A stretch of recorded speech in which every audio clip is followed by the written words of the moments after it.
Ah, il est là.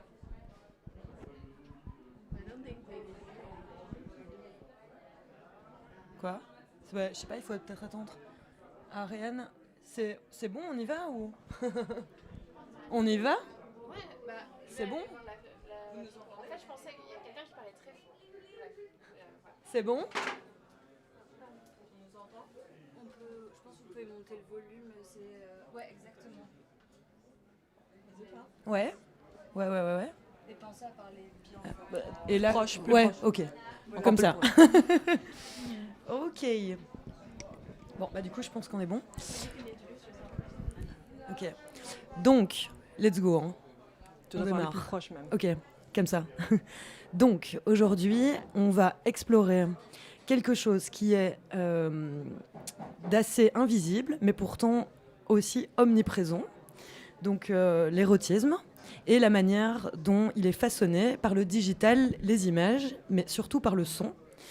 Donc, bienvenue dans Follow the Light, qui est une émission d'Ariane Kix sur GIMIC.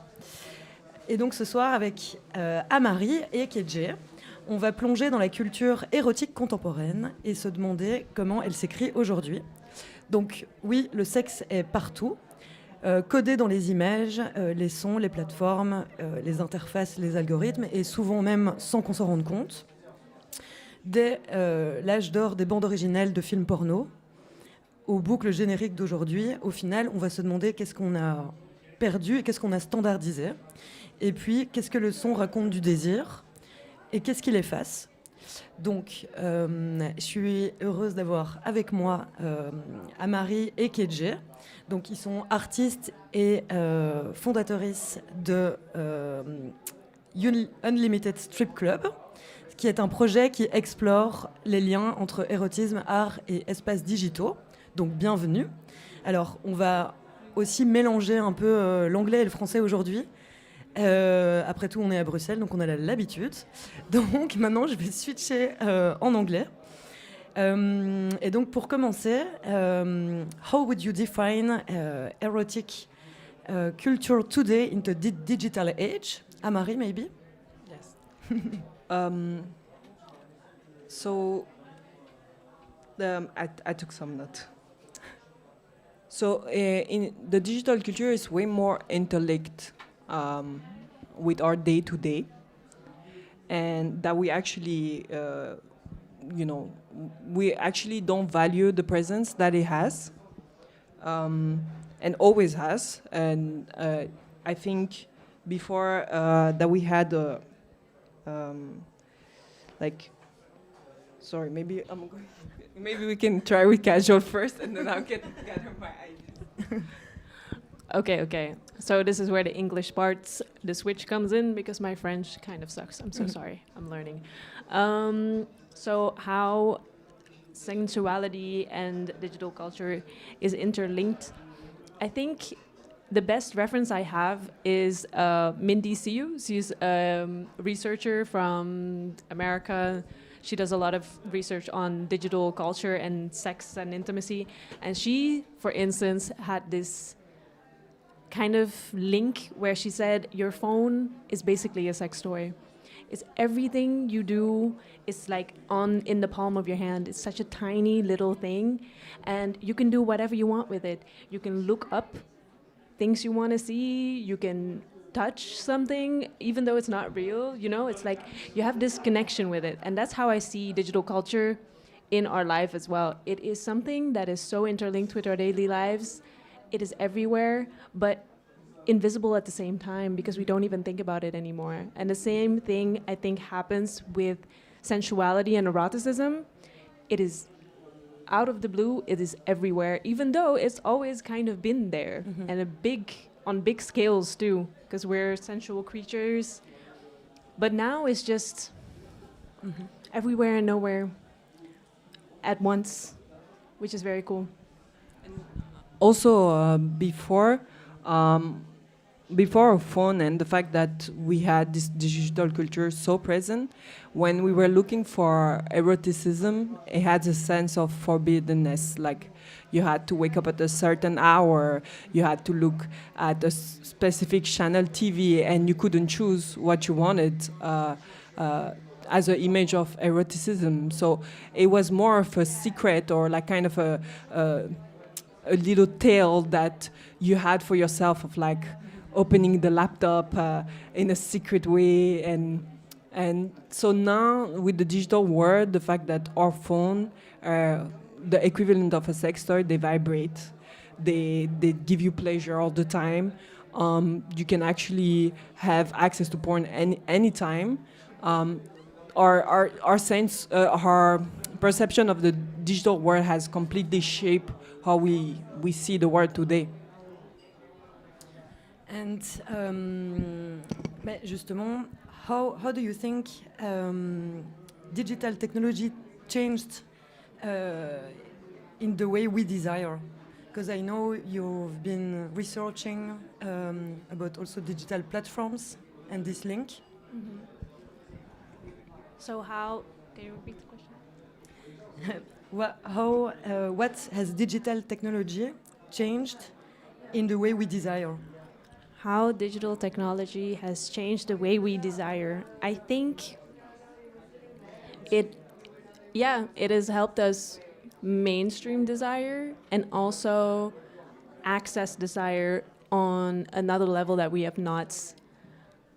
not familiar with. I think how we are as human beings in evolution, we pride ourselves for technological advancement that just kind of takes a course before we even know what is going on. So now we have all kinds of things at our disposal, and we don't even have like the ability to really think about it yet. And I think we're kind of at the precipice of discovering what everything means, and how I think it has, like, digital culture and how technology has influenced the way we desire is, in a way, it's made us kind of distant from desire being kind of this interpersonal relation that we have with ourselves, interconnectedness with other people.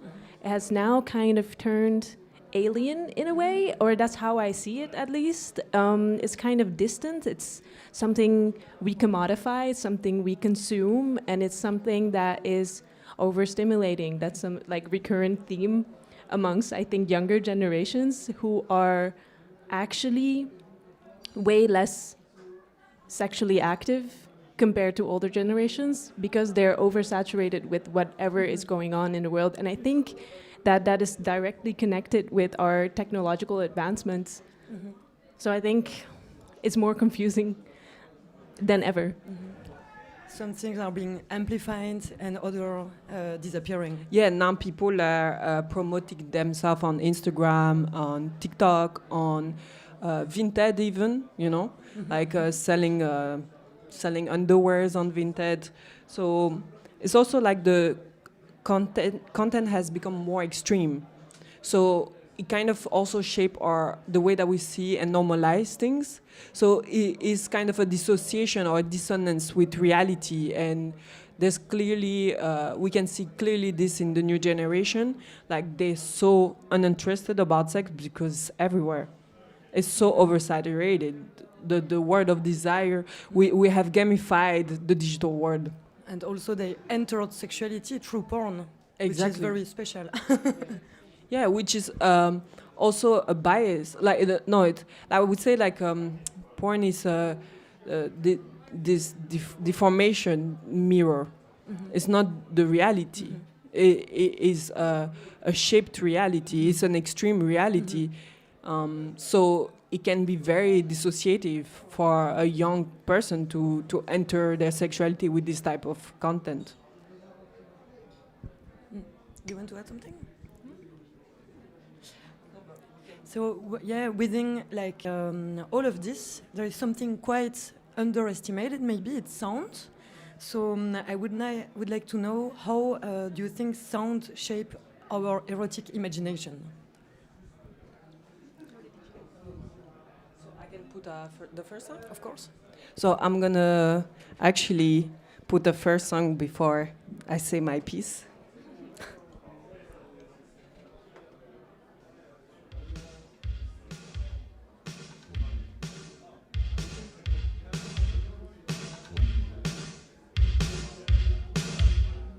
Welcome to my kingdom nation.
female population.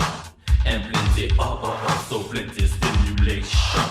This is a place where there's so much catch action. So prepare for the freaky satisfaction.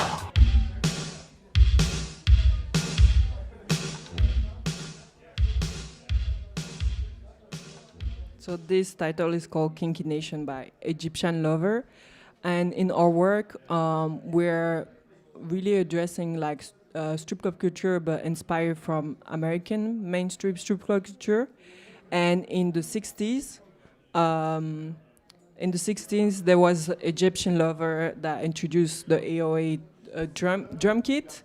And so it's kind of a reference of this era and how the sound has shaped what is performance in the strip club, and how this type of song, like they're referencing this era.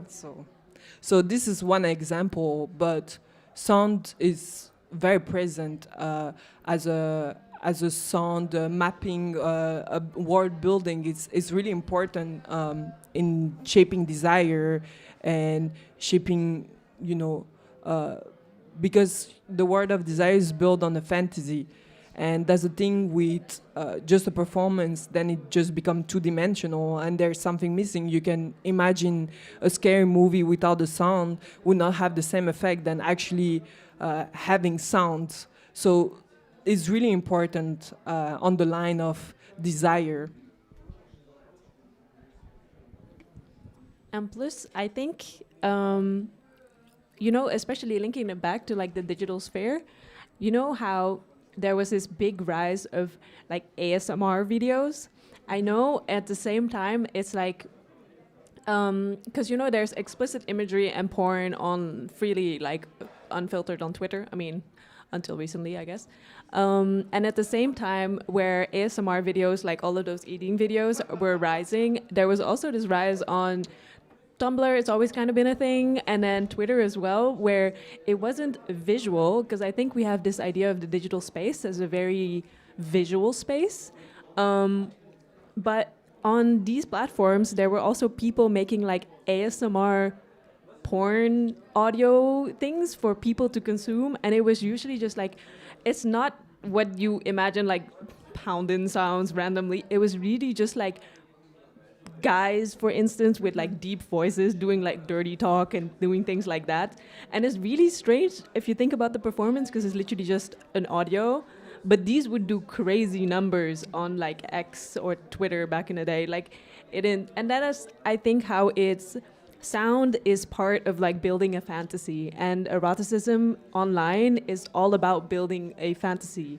And I think sound is a major factor of that we often don't really give its credit in a digital space, because we think of it always in this term of like social media or the concepts such as likes, views, and this and that. But then these kind of, like the contents, these audio files that were blowing up, is also very important to this fantasy building element of it. And I think that's how sound also builds fantasy online. And yeah. Do you want to put some music or no? Is there a sound, like a memory or a sensation that embodies eroticism for you guys? A sound that embodies eroticism. I have one, but I want to keep it for later. Okay. I think it's interesting. Like I have some reference. Most of them they're strip club coded, and like recently I was watching a documentary about Magic City, and in the documentary they said that strip club music is kind of bad. Like it doesn't sound good, or it has a kind of a stinky face feeling to it, and I became so interested about what was happening in the Atlanta scene, and like why it was so big and important, this type of music. So I started researching, and one of the reference figure that came back was always Future. And I've listened so many music of Future and came up with some of them that I like. So I'm gonna pass one just as a reference so we can follow a little bit also the trajectory of Atlanta music and this. So Magic City is actually one of the biggest strip club, or at least the most mainstream, the most famous in America. And so there was this thing where people would come to the club, and in order to promote their new album, they would launch it at the strip club. And so the scene in Atlanta and the music is quite big. Okay. She moving it slow, but she said she not a stripper. You with your best friend, so let her know. Let her know that she can get it. See, I know you like the finer things, baby. Well, that money ain't an issue. Free band. Bitch, you make me wanna tip you. Yeah. She dancing like a stripper. She dancing like a stripper. She dancing like a stripper, yeah. I might have to tip her, yeah. Oh, I said she dancing like a stripper. She dancing like a stripper.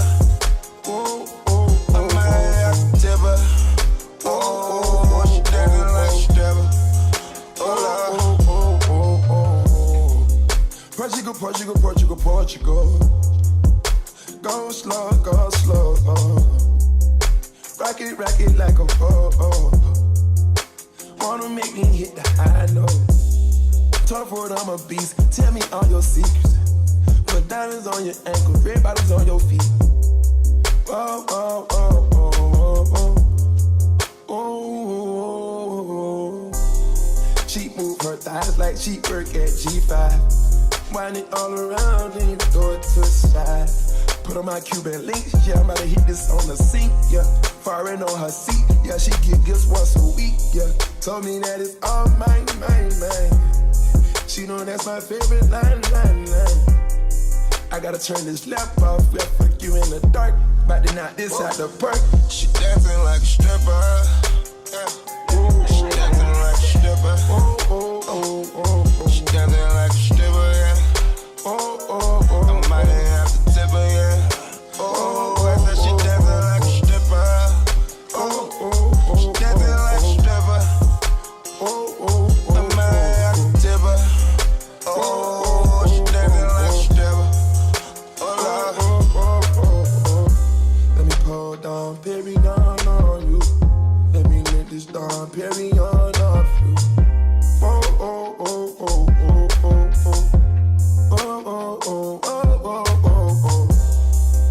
My boule, put it on my face, on my face. She dancing like a stripper. I'm about to go to Chanel and tip her. Whoa, she dancing like a stripper. I'm about to go to Rolex and tip her. She dancing like a stripper. Whoa. Oh yeah, she dancing like a stripper. Yeah, she dancing like a stripper. I'm about to go to Chanel and tip her. She dancing like a stripper. Yeah. She dancing like a stripper. She dancing like a stripper, yeah. I might have to tip her, yeah. I said she dancing like a stripper. She dancing like a stripper. I might have to tip her.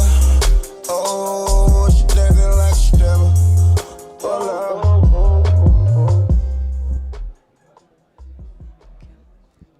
Thank you. Yeah, and speaking about strip clubs, I think also you offer Closer. closer. Okay. So speaking of strip clubs, your work offer a particularly interesting approach. Also, since I think that strip clubs, at least in Belgium, are gradually disappearing because the licenses are no longer renewed. So it's a form of censorship. So a solution would be to fall into art or performing practices to be able to continue. And so could you explain, so what's your project, like the Unlimited Strip Club? and how did it begin? So, Unlimited Strip Club started in 2019. I was part of a residency at Décor Atelier that was called the Unbuilt School of Architecture. And within a week, we had the opportunity to build a club. And then I got really inspired about the scenography and understanding what a space can actually do. So within my residency there, then with some funding that we were able to get together, I was able to research about trans masculine bodies and the performance. And then eventually it led me to look for what I had, the resources that I had. And back in that time, I was performing in the ballroom. So there was this category called Sex Siren, where you had to embrace your sexual energy. And it was actually created by 4 sex workers. And then I started digging a little bit in the subject, started realizing that I was part of the community. I started developing friendship. I started developing collaboration, and eventually, Casual got introduced to the work, the second edition, so quite early. And Casual was taking picture of the event, and eventually now it changed and evolved, and we've been collaborating on so many projects that for me and Kajol, we're working as a duo. Almost, we've been to the FOMU together as a duo. We're gonna be at the Canal Centre Pompidou as a duo, always representing Unlimited Strip Club. But it's kind of a platform that has shaped how you can see sensuality through space, through music, through video, through visual art in general. And also, what I think is interesting is that I think art spaces underestimate how many sex workers are actually also artists. So for a lot of what we do is that we want to make that connection more clear, because a lot of the dancers or performers or people that we photograph are actually artists themselves, and then for us it makes sense that we are also going into the art sphere. And it's just like more that other institutions find it like a special connection, even though it's less special than you think, because more sex workers are artists, or artists are sex workers than you actually think. And that's how we kind of overlap everything together as like a duo, when we see sensuality everywhere. And it's funny how you can use like a strip club as a concept and turn everything in a strip club if you really wanted to. You have a form of transaction, you have performance, you always have creepy men anywhere, so in art institutions it's not any different. So you think about these concepts and you can actually make a strip club out of any space. So I think that's how we kind of want to see the project and then kind of push it out into the world, and any project that we do kind of has this element to it, I think, to an extent. And what role does music play in the strip club experience? So for us, I think, what we understand is that even music is not protected from everything we see, in everyday sexism, misogyny. It doesn't, some style and some genre, they still apply those rules. And what we are really interested is to kind of deconstruct a little bit this idea, and what is the soundscaping of a strip club, what is the soundscaping of performance, erotic performance, how do you get there? And it's quite interesting to see the influence and how certain elements that can be used in a song, or what is also the purpose. So basically, if you take an example of TikTok, the platform on itself, the use of music is to boost a video, is to get to this virality. So it's interesting to see that in our subconscious, the role of music, the role of sound is so important, but we don't really acknowledge that, in the same way that if you see a movie and then there's like this famous compositor that gets a prize for it, and I think slowly and slowly we're more interested about like what is it, the thing that we can be proud of, like what is the thing that we can praise as sound experience in the strip clubs. So now I'm actually gonna put a song that made it that kind of became viral on TikTok, but it's actually also influenced from more of a day-to-day Atlanta culture.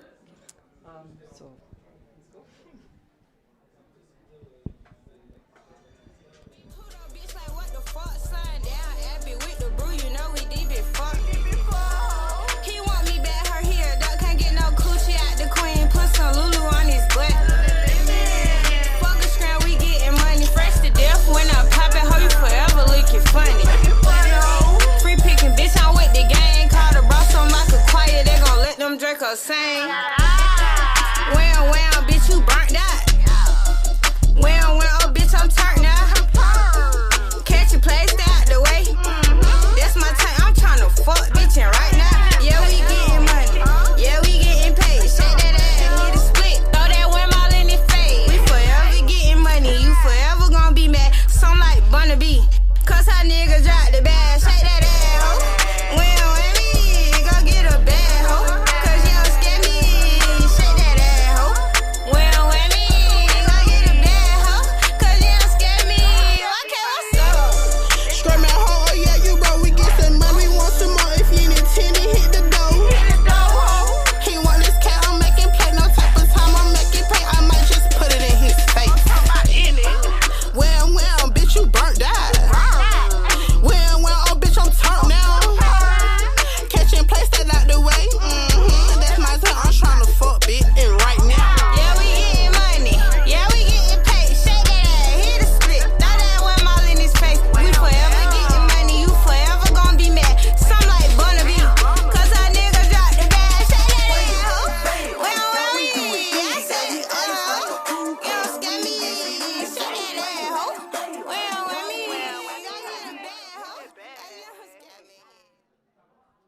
So yeah, this song is also proof that Atlanta music is around the corner. It's actually in your house, and yeah, we're not really aware. And I think this is what we're trying to understand here in this conversation, is that the word of eroticism, it touch our subconscious, or the even a certain culture sometimes influence you without even knowing that it's actually doing the work. Perfect. And what type of community are you trying to build also through the Unlimited Strip Club? I think at the beginning, Unlimited Strip Club, at its core, was very like LGBT POC predominantly. It's I think when you have an idea of strip clubs, it's often, when AMARI references like Atlanta culture or everything, it is very heteronormative. So, and there's a very big rise of like queer strip club culture. It's like for queer people, like kind of decentering men and decentering this heteronormative dynamic of what we imagine. But so we had that's where we originated from. And now I think since we are,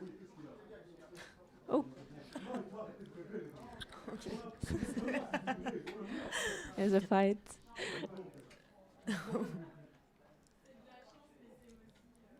Okay, let's Anyways, continue. see, men and their outbursts of aggression. It will always be anywhere, which is what we're trying to step away from. But now that we're also going into art spheres, not to say that the strip club cannot be an art sphere in its own, but a museum is obviously very different than a strip club. So then you have to kind of, you don't have to, but automatically you kind of broaden your public a bit, because you cannot control who sees your artwork. and you cannot control its audience. And I think for us, that was kind of a nice experiment to kind of have the images that we, for instance, when we had when we were part of an exhibition, we had these images that we actually never showed anywhere. And then all of a sudden they were showed in a big museum, and we don't get to control who gets to see them. And it's like this little USC corner that we had, and then anybody could enter. And it's kind of fun and challenges what you have to put out there.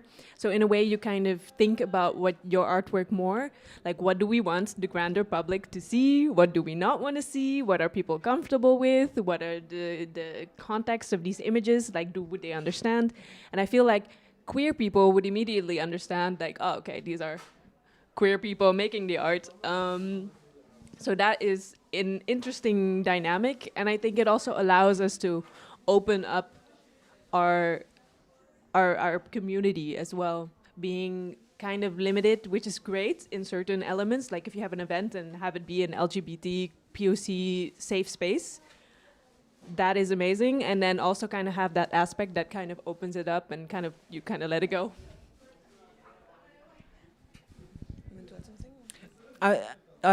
Not only with the audience and also the openness about gender and sexuality.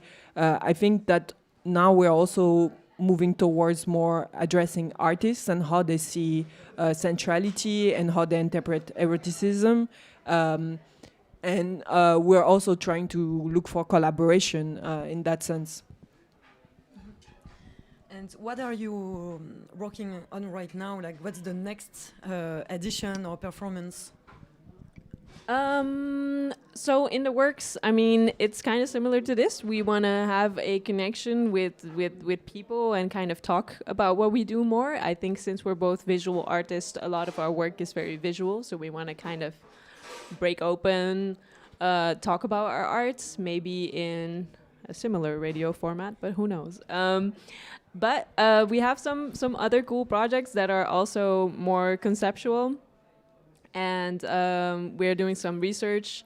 For instance, we had a very interesting project that we haven't released yet, but I think this is a nice moment to talk about it, where we had an art residency and we got a sex doll for the first, it will be anybody's first time, kind of, but this is not kind of an extraordinary thing. We were doing art residency at IMAL. It's an art space for digital culture and technologies, and somebody emailed them saying that they found a sex doll somewhere, and Imal decided to give it to us. They were like, hey, do y'all want it? There's some guy who is willing to give his away. So like USC art projects are taking very creative turns, and in this way it was very much a research that kind of got taken over by this doll. And even for us, we didn't know what to do with it. Now that we've done, we had it, we were like, okay, it's still in somebody's basement. But what we wanted to do, long story short, what we actually did is I had such a visceral reaction to this doll. There were so many things going on through my mind when you talk about, technology and sex and intimacy. This is one of the things that came into mind because it was such a physical object, and this is the manifestation of what technology does to sexuality and sex, and it's this doll, a form of it at least.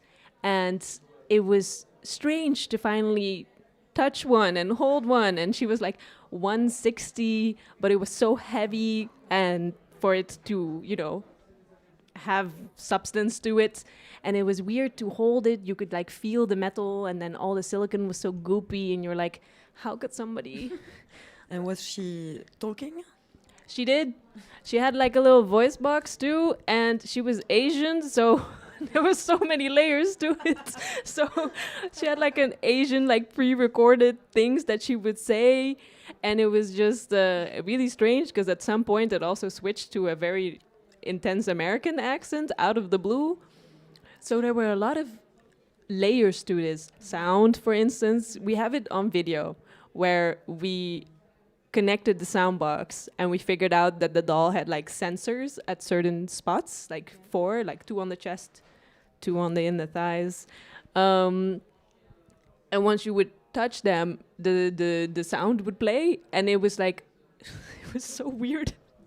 And you can see all of our reactions in the room. Literally everybody steps back and we're like, what the fuck? Because seeing it is one thing, then having that doll is another thing, and then hearing it talk and make sounds was another thing at all. Like, it was just other levels all in one moment.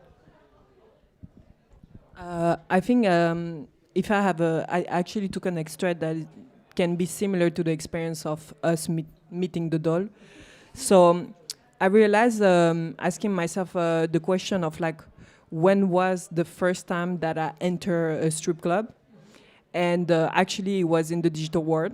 It was in GTA. So I'm just gonna put an extract of GTA and the sounds that you find, and they're quite similar to what the doll was saying. And you can kind of realize it is scripted. Like, it's not words that come from the real says of what a stripper would say. Like, they're not talking like this. Holla at me, y'all. Peace.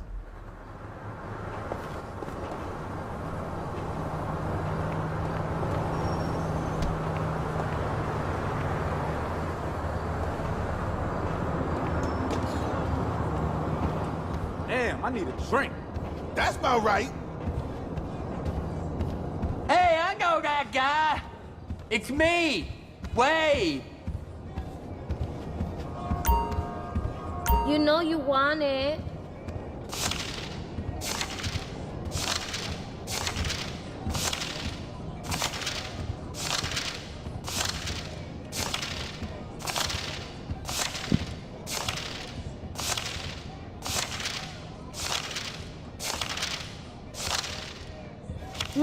You love it.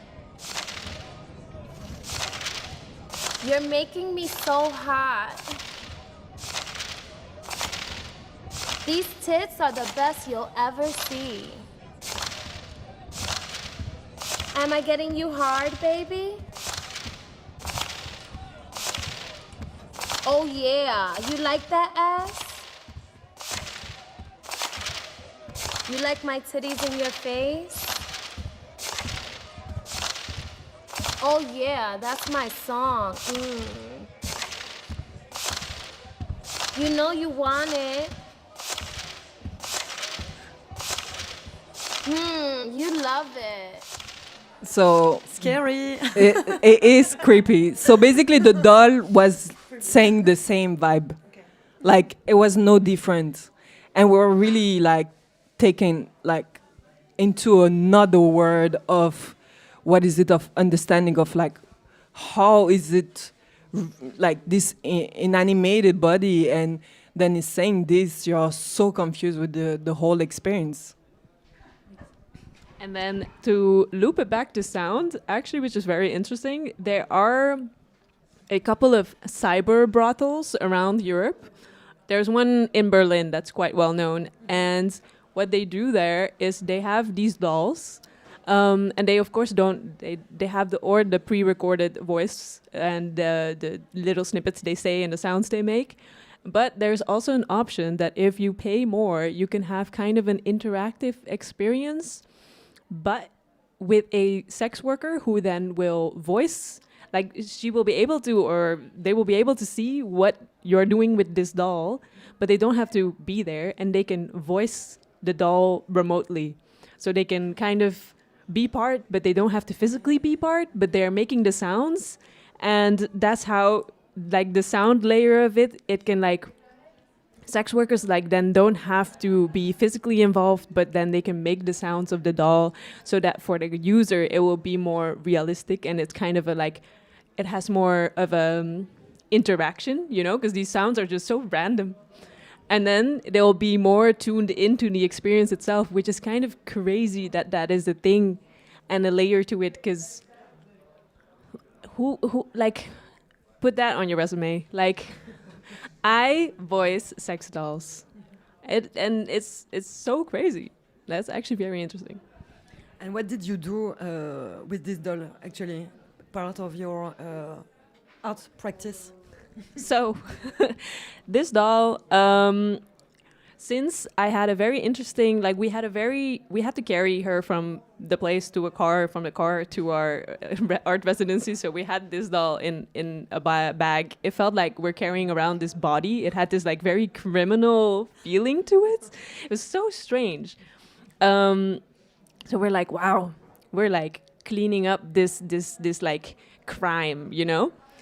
So it was like the situation was so heavily set with all of these feelings and projections that we had on this doll and for some reason I got hyper fixated on the feeling, and inside there's like you can feel the metal through all the silicone, so you can feel the structure underneath. So I was just like, fuck it, let's see what that looks like, because I see a lot of like also on like online I see these videos of sex doll manufacturers and they show you how they make their dolls. So I'm like, but it's a lot of focus on this silicone being such a realistic feeling. And I'm like, okay, whatever. It does not feel realistic at all, by the way. And I was like, okay, what does she look like from the inside? And it's literally just a flimsy ass like metal structure with some bolts so that it moves, kind of like a bigger Barbie. So we decided, and you could feel it. You know it was there. You know, you can like feel this metal inside. So we were like, okay, we're gonna cut this doll open, which had like a lot of mental impact, because you know it's like you think about people using these dolls for sexual gratification, but then at the same time we were doing weirder stuff to it, as in like cutting it open with box cutters for artistic gratification or like curiosity. Like we're like, oh, what's underneath? But it looks like a person, and it's very strange, this feeling of it, of like just then going like, oh, some scissors, and then you cut open her leg, and it's like a snuff film almost, you know? It's like the sounds were strange, then all of a sudden the silicone did feel realistic and it sounded realistic, and it was very horrifying almost. And I was like, I am no better than a man because I'm an artist and I'm doing horrible things to this doll. I'm like, what the fuck? Like if I look back at the videos, I'm like,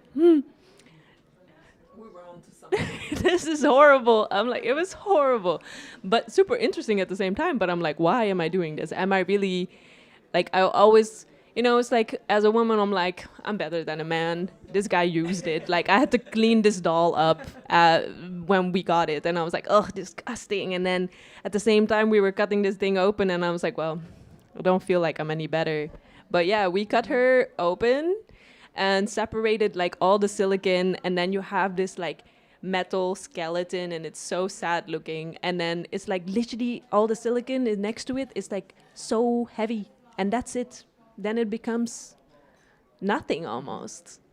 And did you document this process? Yes, we did. You filmed it, or? Yeah, we had a good friend, AD, who helped us film the whole thing. Reactions, everything included, and it's very unfiltered.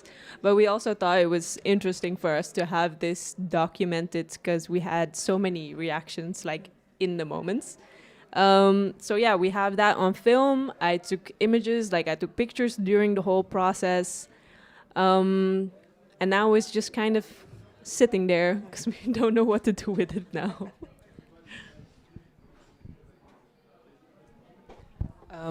Sound-wise, I wanted actually to transition with real stripper voices and kind of like, there's this little intro to actually a very interesting visual on YouTube of a super long 40 minutes clip video of St. John where there's just stripper going back to back. And at the beginning of this clip video, there's actually a little moment where you kind of hear what's going on in the backstage. and because we talked about a lot about robots and the digital world and how they speak, and I was interested to also give them a little bit of the moment of their voice back. We are here way too early. Not even trying to work today. Because I just ruined my whole fucking day with this shit. Like, what the fuck? Time to done a day shift anyway. Money early as fuck. Now, I really need some money. Thank you for joining us tonight. Tonight is November 20th, 2020, and we are coming to you live from Yellow Lenny's Ignorant Forever Bonanza. This evening's selection of While the World Was Burning. We got some hot girls for you, we got some great drinks for you.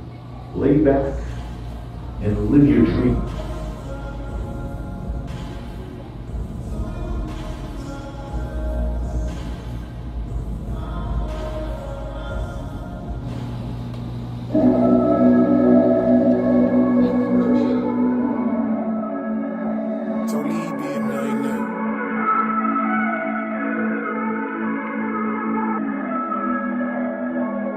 Sucks to be you, cause I would've loved you. I'd watch the whole world burn and see you dance.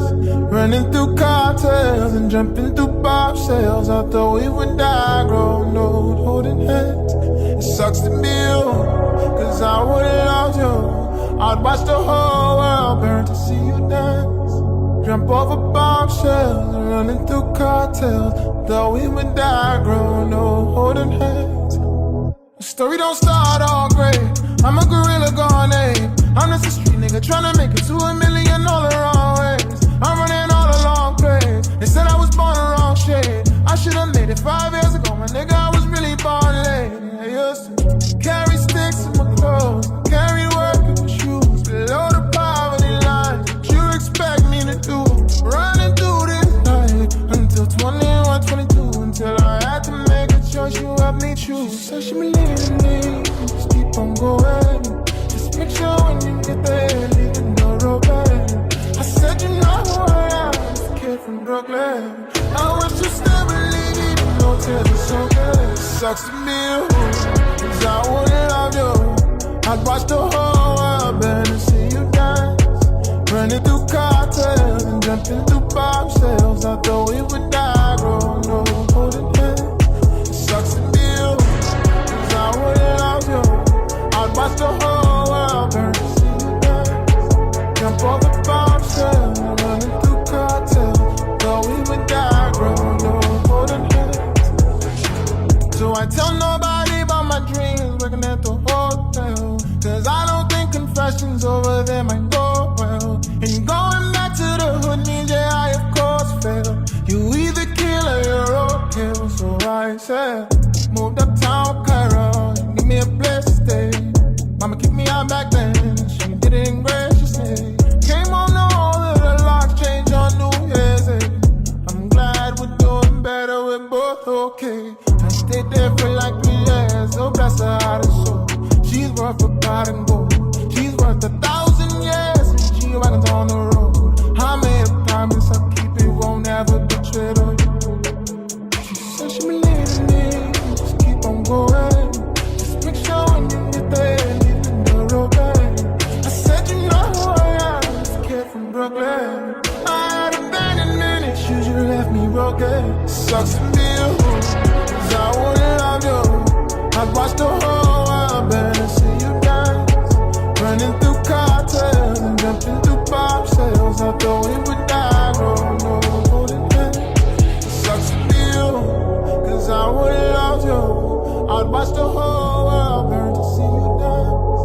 Jump over bombshells and running through cartels. Thought we would die, growing old, holding hands. It sucks to be you. It's not. To finish the first part of the show, maybe one last question. So, what would be a contemporary erotic sound for you?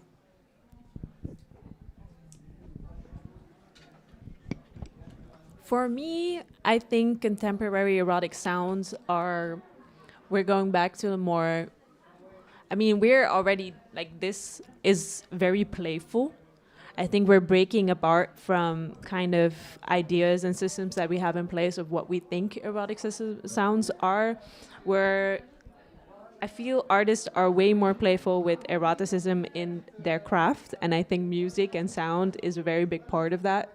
And then if you think about like the movement in the digital space, it's such a stimuli forward space, and I think, yeah, I would just say playfulness. There's a lot of people out there. We have so much input from so many people around the world, producers, musicians, and I think they are kind of at the forefront of playing with sound now. Yeah, I agree with the playfulness. Today, I exclusively showcase one culture of strip club music. I can imagine in different countries or that they have different references. This one is very mainstream and American, but eventually, even the sound of Atlanta, they're changing, and what is contemporary today has the roots of future, like I said, has the root of Egyptian lover, and today they're reinterpreting it in a very playful way, and I have the perfect track to kind of show it. Hey, how you doing, little daddy? Let me talk to you dirty. Venus and Gemini, I like to get flirty. I'm a slim, thick bitch, yeah, my body hella curvy. Knees like a stallion, ride your face like a derby. A week is 69 from 6 to 7:30. I'ma never turn down no brain. I'm hella nerdy, and I know all the ways to please. I'm a geek, I'm a generous freak. I like to hear all the squeaks like... That's perfect. All of my exes miss the way I work it. Doing acrobatics, let me take it to the circus. Throw it in a circle and bring it right back. I got that water, but it's nothing like tap. Take a sip, just a little nightcap. Yeah, just like that. The way you looking at it, I can tell you like that. But wait till you feel this grip. Wait till you feel this grip. Little daddy, wait till you feel this grip. Wait till you feel this grip. Little daddy, wait till you feel this grip. Wait till you feel this grip. Little daddy, wait till you feel this grip. It ain't never been tight like this. Wait, wait, wait. I know it ain't never been tight like this. Like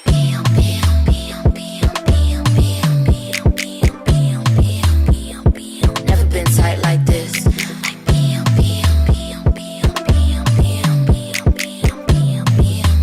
I know it ain't never been tight like this. Call your BM, tell her you don't wanna see it no more. The cushy out here in the streets with the hoes. Hey, call your BM, tell her you don't wanna see it no more. You know some type of cushy out here in the streets with the hoes. Oh God, this type of grip make a shark get jealous. I put Gorilla Glue out of business. This grip make him forget he got exes. I make a cheater wanna kill his mistress. That bitch pussy real loose. This pussy so tight that he call it Lil Noose. Big fat camel toe, not a little moose. Oh, you having a bad day, babe? Let me give you a little boost. It's that bam, the bang, bang. Heads up, babe, I hope you can hang. I get evil, I be doing Kegels just to make sure that it stay like a needle. Never gotta worry about a noodle. Keep him on a leash like a poodle. It might be hard, but I'm trying to be a strudel, not a Twinkie. Cause you was already pressed to link me. So wait till you feel this grip. Wait till you feel this grip. Little daddy, wait till you feel this grip. Wait till you feel this grip. Little daddy, wait till you feel this grip. Wait till you feel this grip. Little daddy, wait till you feel this grip. It ain't never been tight like this. Wait, wait, wait. I know it ain't never been tight like this. Like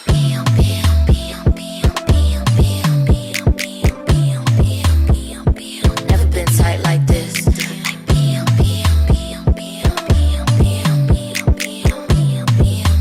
I know it ain't never been tight like this. Call your BM, tell her you don't wanna see it no more. You felt some type of cushy out here in the streets with the hoes. Hey, call your BM, tell her you don't wanna see it no more. You felt some type of cushy out here in the streets with the hoes. Oh God. Go back to your baby mom. No, for real. Like, you're really on some nut shit, you fucking freak. You're a father. Go be a parent. What the fuck is wrong with you? Weird ass. Anyway, Thank you so much. This was USC, and if you want to follow up, you can find us at USC Present, Instagram. And eventually you're going to see some of our work coming in Brussels and Amsterdam.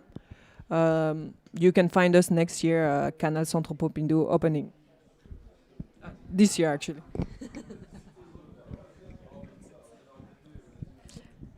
Thank you, merci, merci. Alors maintenant, on va passer à... Mon micro est allumé ? On va passer à une autre forme d'exploration, on va dire. Donc, j'ai préparé une sélection musicale composée uniquement de BO de films porno vintage, donc des années 60 à fin 80, on va dire. Et donc, c'est vraiment des sons qui ont accompagné et construit nos imaginaires du désir. C'est des musiques souvent qu'on a oubliées, qui sont parfois clichés. Et surtout, je trouve qu'elles sont très révélatrices. Au fond, c'est Ovidie, je pense, qui dit on a le porno qu'on mérite. Et donc, c'est vrai, je suis d'accord avec ça parce que c'est vraiment le reflet de notre société.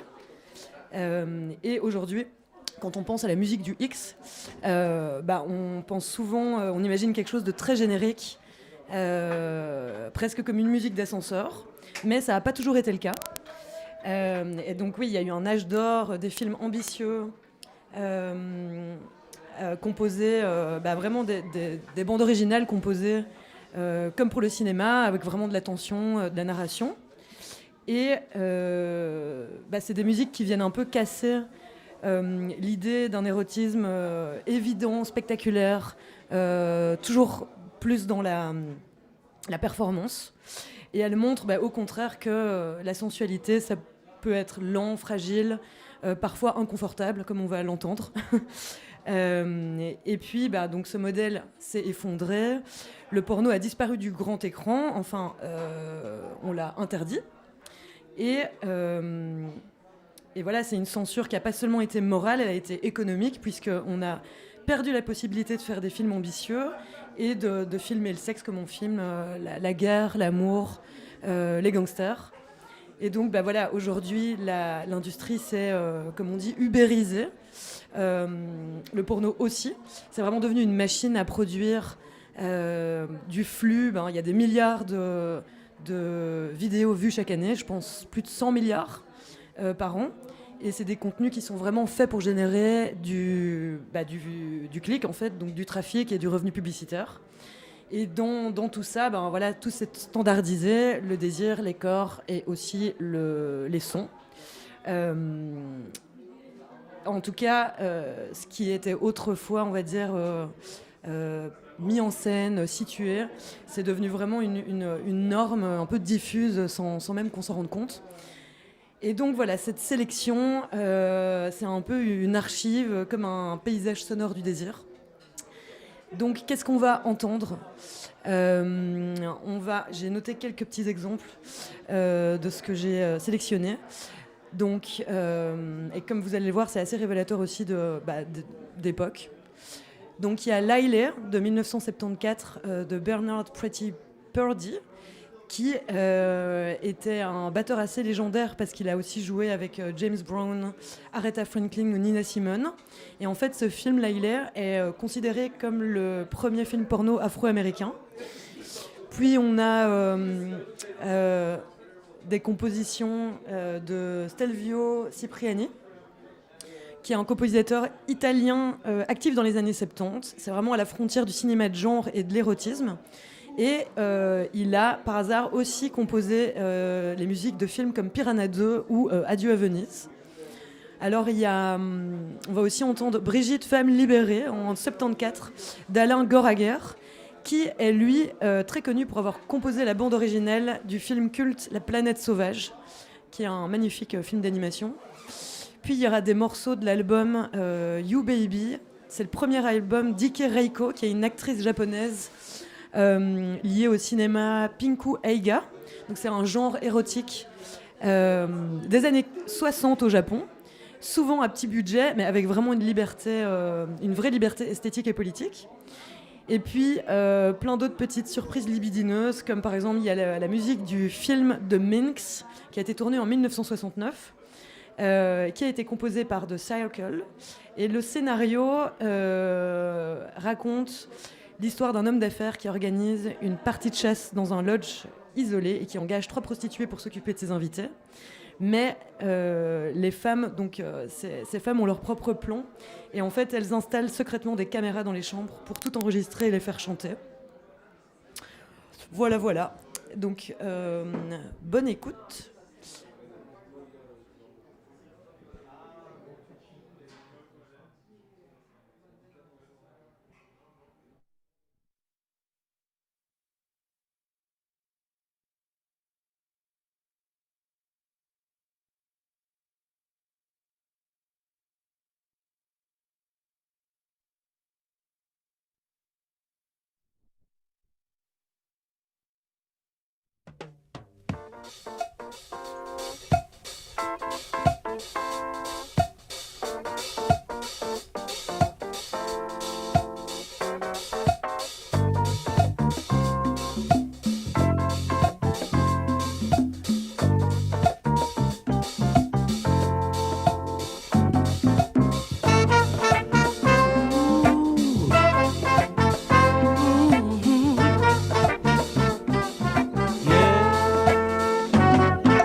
sexy, sexy, la la, sweet, sweet, sweet, oh sexy, la la la la la la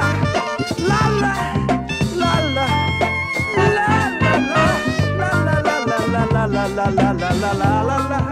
I'm a la la, sweet, sweet, sweet, sweet, sexy, oh sweet, sweet, sexy, la la, baby.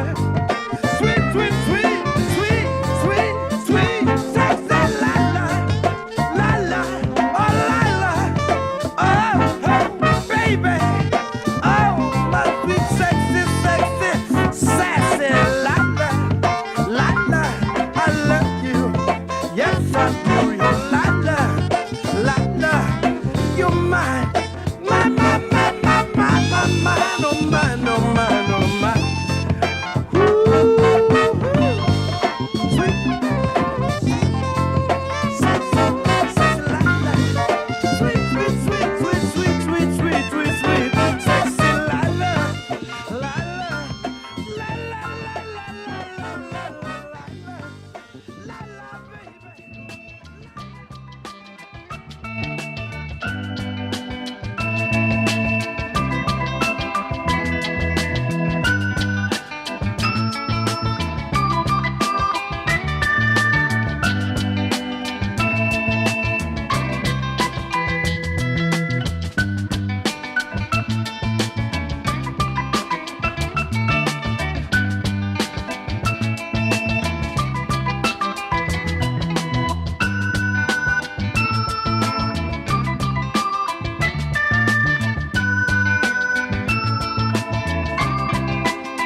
時のない世界に二人は行くのよ。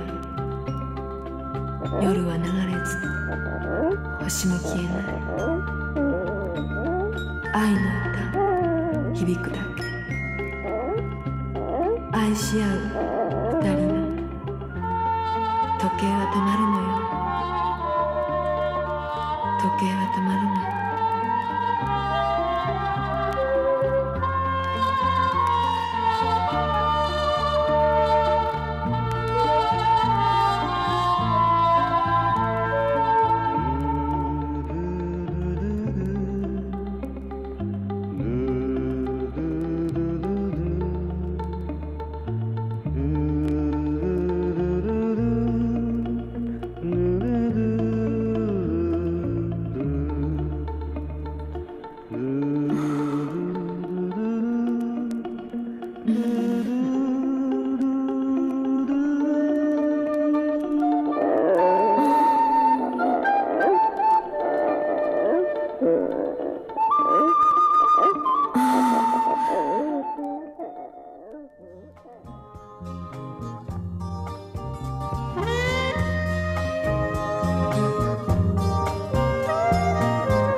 あ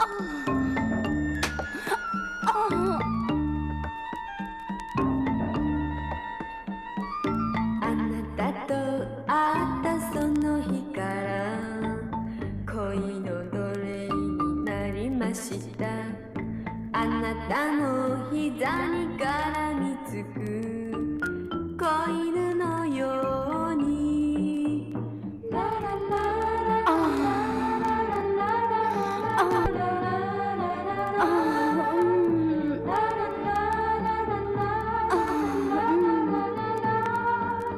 あなた好みのあなた好みの女になりたい。